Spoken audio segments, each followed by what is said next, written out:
us through to 11 o'clock, which will be our first break. As you can see, it's driving digital transformation through AI and deep learning. If our panel could come up to the stage, Raj, Abby, Hilla, Jenny, and Richard. There are 5 stools. I'll stand.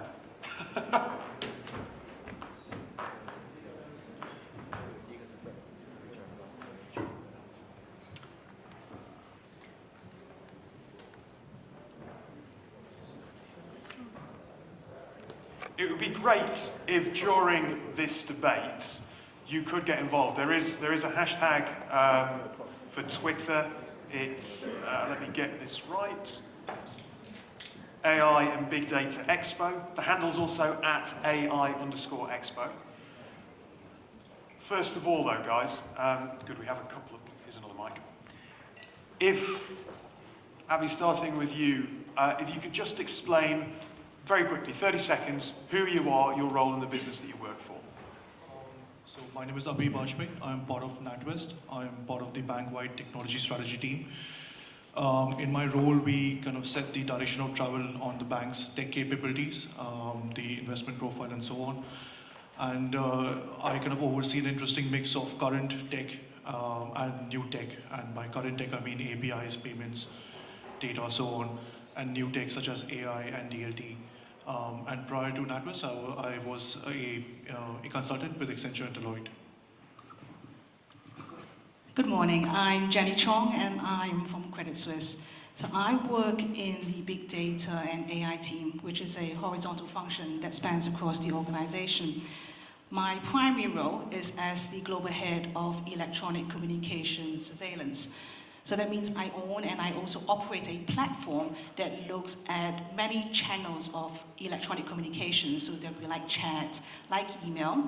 And what we do across this data set of semi-structured and unstructured data is we run behavioral analytics on it.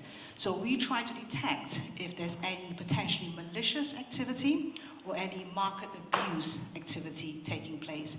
And we also have tool sets that look at anomalous behavior, communication patterns, dynamic network relationships. So one of the big problems that I usually see on my platform is because we ingest millions of events data every day, is we see a huge number of false positives. So that's where we leverage AI. We use primarily natural language processing and deep learning, where we try to reduce the number of false positives and try to ensure that the signal that we get is more relevant and more intelligent. Thank you. And I'm Hilla Lam. I'm from Firefly AI. I'm the Chief Strategy Officer there. And our mission is to help enterprises realize their AI initiatives by making it faster, easier, more accessible using automatic machine learning platform. Previously, I have many years of experience working mostly with customer service organizations, implementing AI, speech analytics, text analytics, and others to help customer experience and operational efficiency. Hello, I'm Richard Sargent. I work with Faculty AI, and we make AI real by combining strategy and software and skills together. So we provide training and advice, but also software. And for example, we've worked with the UK government to build and deploy a model that detects terrorist propaganda on internet platforms. And the key challenge there, really building on what Jenny mentioned, was ensuring a small number of false positives, given the enormous volume of material uploaded to the internet, but also make sure that it could be deployed in the real world, rather than just working in theory. So that's what we do, and look forward to the conversation. Hi everyone, good morning. It's Raj Mapala here, founder and CEO of AI Infinity. I've started this company with the vision to have AI to help human intelligence in creating an inspiring world. What we do is we help create cost-effective AI solutions and also in a less disruptive way to companies, so that they can have the innovation in an efficient way. And also, as we understand, each business is unique, and we work with businesses to co-create solutions to automate processes and also to deliver real-time analytics and predictions and recommendations with our automated machine learning algorithm models and smart evaluation. look forward to the talk. Yeah, sorry, the session is being recorded, so make sure that that's fine, I think we got it, so. Perfect. Look, the first question, Abby, I'll come to you. This is all about driving digital transformation.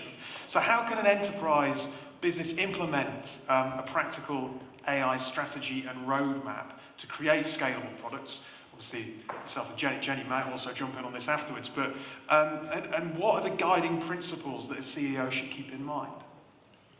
So I think with any digital transformation initiative, right, I think the best way to go about it is that if the CEO is bought in and the ExCo and the CEO have that shared vision. Now it makes things easier if the CEO understands the need to do that particular transformation, especially if it's AI. And I think so NatWest has been on the AI journey for about 3 years or so right now, right? And if I reflect back on the 3 years, some of the key lessons or guiding principles would be, I think one would be to never lose sight of the customer problem. And I think this was mentioned by the previous speaker as well, that many times tech is applied because the tech is cool and it's the new best thing, the new hot thing. But sometimes we tend to lose sight of the customer problem we are trying to solve. And if you lose sight of that, then pretty much that entire investment, that effort is wasted.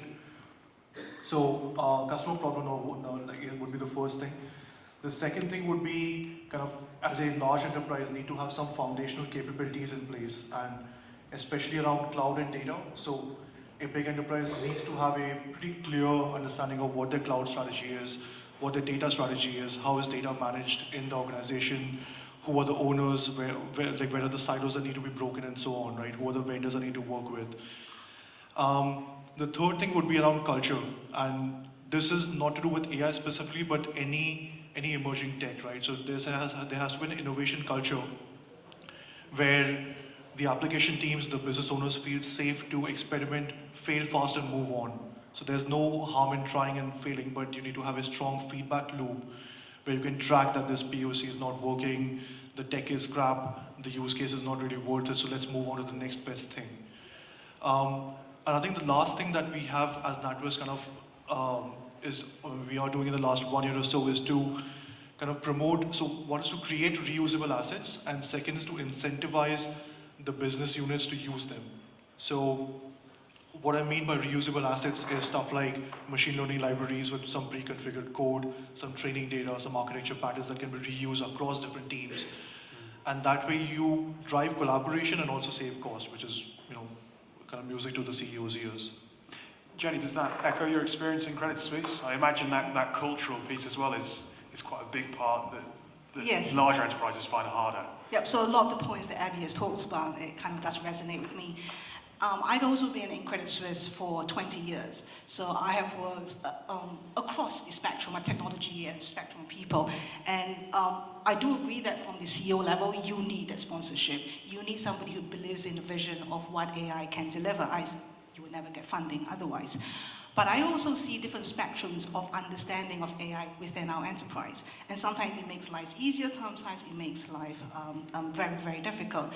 So it's about what's the understanding and education level of AI within a firm. Some people throw out AI because they think it gets them budget. Surprisingly, it usually always does. Secondly, some people say, I think AI is magic dust. I hear about it, I want to use it, and I'm just going to say I'm using it because it makes me look cool, but not always. A number of times we've done AI consultancies where they give us the data and they say, give us a model in the next week. And we look at, well, not really. You kind of have to do a lot of engineering to get your data ready before you can create the algorithms. And a lot of times we look at the data and then we actually have to go back to them and say, you know what, just use an Excel spreadsheet. It's going to be cheaper, it's going to be faster. You just can't use the word AI magic dust. So there's an education level there that's required. But one thing working with an enterprise is we have the foundation already there. Things around the infrastructure, things around security, around governance and frameworks is already there. So that foundation is there to help us accelerate the AI journey. Like in my space, so under e-communication surveillance, it was very much a journey. The business at that time felt that their problem was high number of false positives. And they didn't know how to tackle it. They thought, well, let's use an application to try to make it a bit smarter. But no, actually, we had to use AI. And we had to convince them to use AI. But because the problem was so big, they were quite happy to throw the funding at us to allow us to solve that problem. And it has been an evolutionary journey. Having the hardware in place that allowed us to elastically grow very quickly and to do the training that we needed, that helped us accelerate the journey. But I think, yeah, in an organization, having an education of what AI is very important because people have just varying understanding levels of it.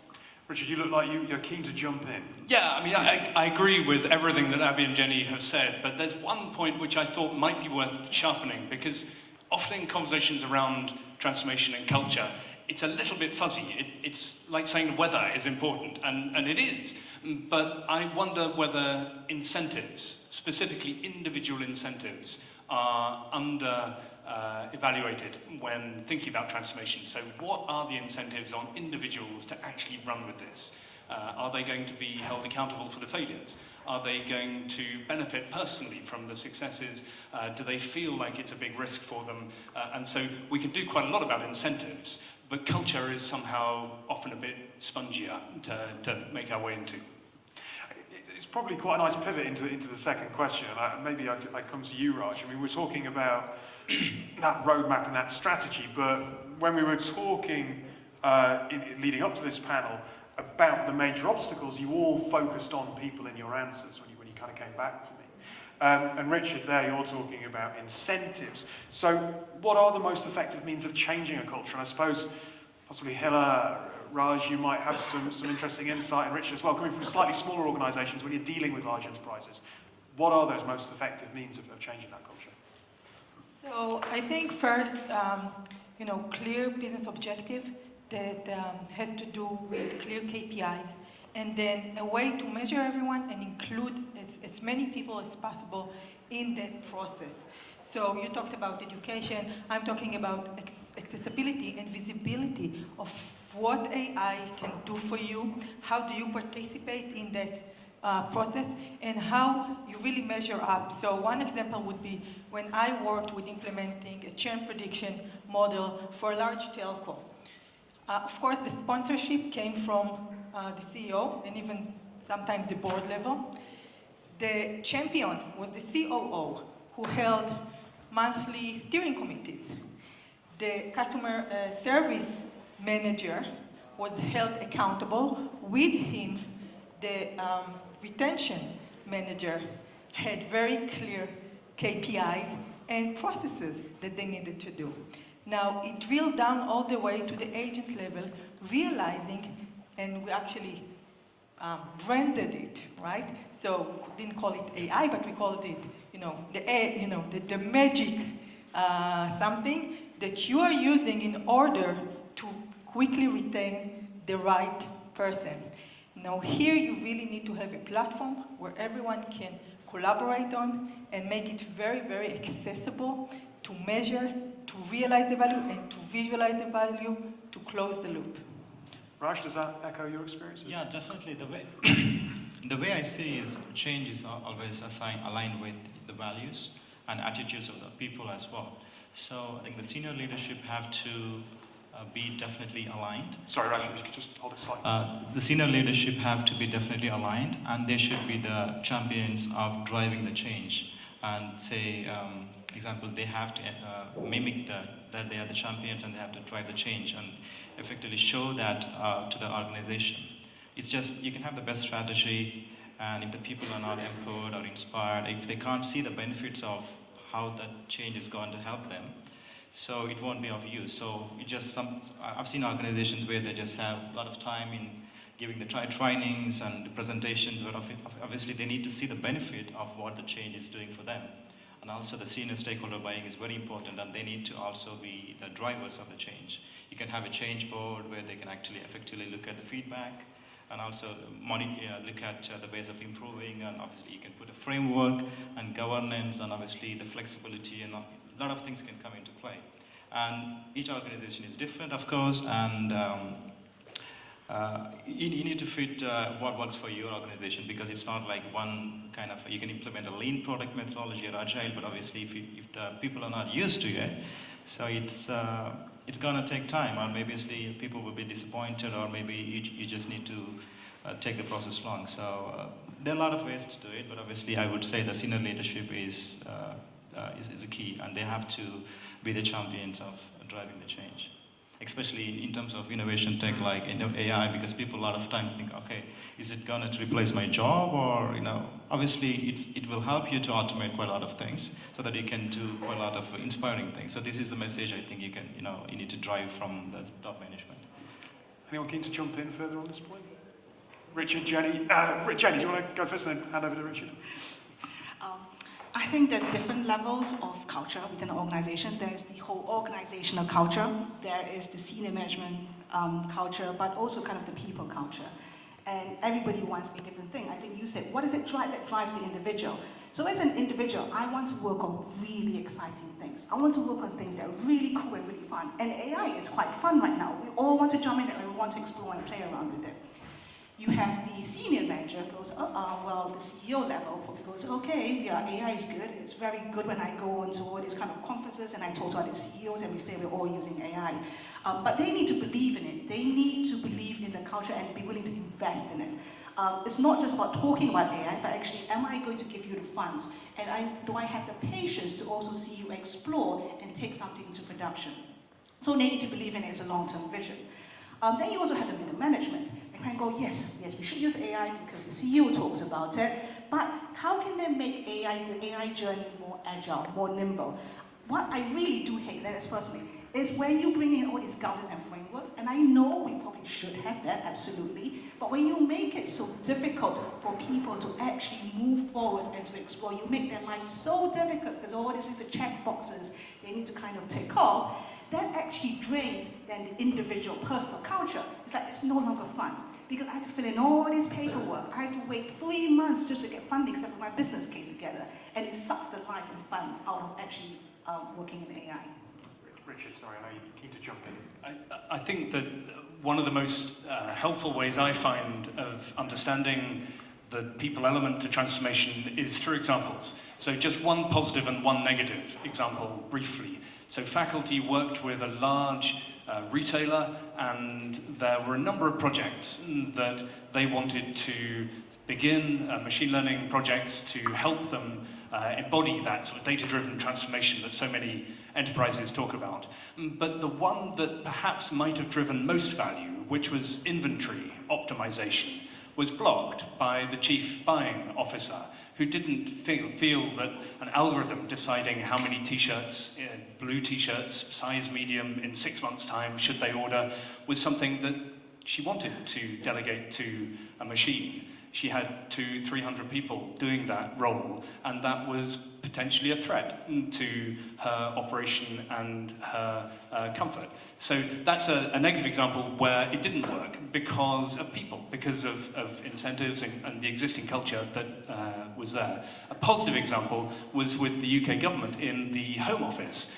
Now, the Home Office is not renowned as a progressive, transformative organisation. It is extremely large and generally tries to stop things from going wrong, whether it's terrorism or crime or with borders and immigration. So they're not known for innovation. But actually, because specifically in passports, there were, I don't know if you remember, lots of queues. People struggled to get their passports. There was a sense of operational crisis within the passport office. And again, I was able to work with them and use that sense of crisis to say AI is potentially the answer here to be more efficient and faster at triaging all of the passport applications that come in order to not only give faster customer service, but to cut costs and to make sure that you get fewer fraudulent applications. And so that worked with the grain because there was a crisis. So just 2 examples, one positive, one negative, but I think helpful to exemplify these things. You got one quick point, Raj? Yeah, just to add something to it, I think most companies, as I say, defining the problem is most vital. Exactly, everyone talks about AI, okay, it can do quite a lot of automated things, quite a lot of things, but they wouldn't spend quite a lot of time on defining what the problem is, what they're currently doing at the moment. That could be a simple automation task. That could be, obviously, their data problems, right? Obviously not that is not solving their problem. So I think this is where the senior stakeholders and the business SMEs need to focus on to define the problem correctly, and then you can speak to the AI SMEs to actually look at what different models can apply. You're talking about machine learning, you're talking about deep learning problem here, you're talking about ensembling, but a lot of things come into play. I think this is where I feel the organization need to spend time on defining the problem and then take the journey, rather than just quickly defining the technology. I'm quite keen to bring the audience in if we can. Certainly whilst we're talking about strategy and people before I move the debate on. Yes, sorry, can I borrow one of the mics? Your questions are probably better than mine. Thank you. Okay, so we all accept that there has to be buy-in at the highest level, but at least in my experience, until there is a specific officer, whether it's a quality officer or somebody who is accountable, then everyone is responsible and it gets diluted. In your experience and watching your organization or people you are observing, is that a trend to a point like a CXO for AI or anybody like that? Abby? So I mean, I don't think a CXO for AI is the right kind of move. I think the business units, so the people who run the P&L, right? So the personal, I mean, if I take a bank's example, the personal bank MD and the commercial bank MD, they understand the customers best.